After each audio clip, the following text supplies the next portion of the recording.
After 7 years, a sentence was delivered following a fatal fire at the Royal Sweet Lodge in 2017.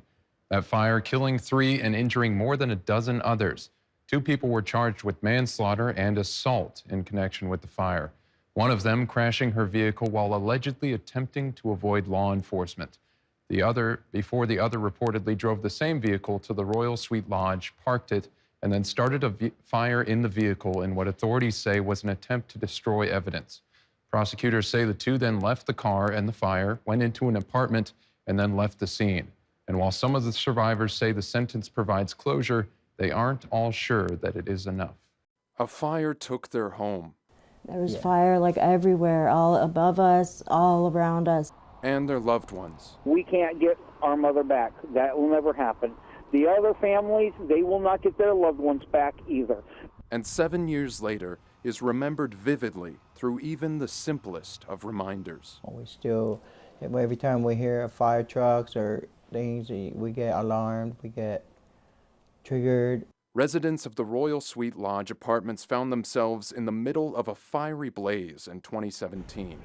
A fire that ended up killing 3 people and injuring 16 others. Ruben and Honolyn Holder were among the survivors, and they say they still feel the impacts today. First I was yelling to my neighbor, catch my kids, and he was like, I can't, I broke both my legs. So as I looked over to see his apartment, I see his wife jump out, and she immediately fell over. She was pregnant at the time.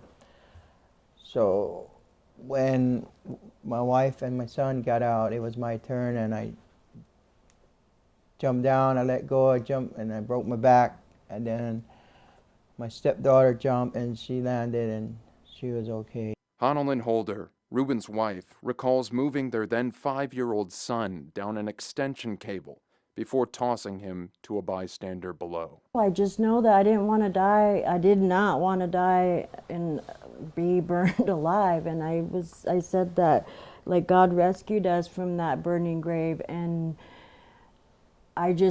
it was like instantly I knew I need to get my kids out. Corinne and Carl Kramer lost their mother, Laura, in the fire as well, a loss that is still deeply felt. These people took her and the others. We will never have that time. It's just one of the most regretful and upsetting situations. The Kramers say their mom moved to Alaska from the lower 48 because she loved the outdoors, and she felt safe here, and always imagined she'd someday return back home. It was going to be good because we were going to be together. Yeah.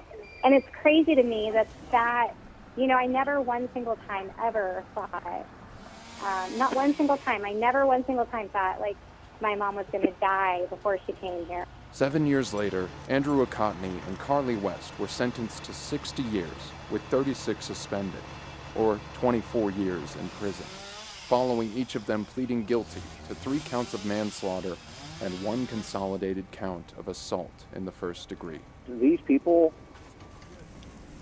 were stupid and acted selfishly, and in the process took 3 lives and injured multiple others. It doesn't seem like justice. I feel like no matter, even if they got more time, it wouldn't matter. Or if they got lesser time, it still wouldn't matter, because we're all still struggling to get over it. Still, the Holders say they forgive Akotny and West and feel they finally have some sort of closure. We can move on with our life and continue our healing process. And while the Kramers say nothing will ever bring their mother back, they still hold her in their memory and want her to know that. We miss you. Yeah, I would tell her that we're going to be okay. That we're going to be okay, even if she's not here with us. We're going to be okay. Joe Allgood, Alaska's news source.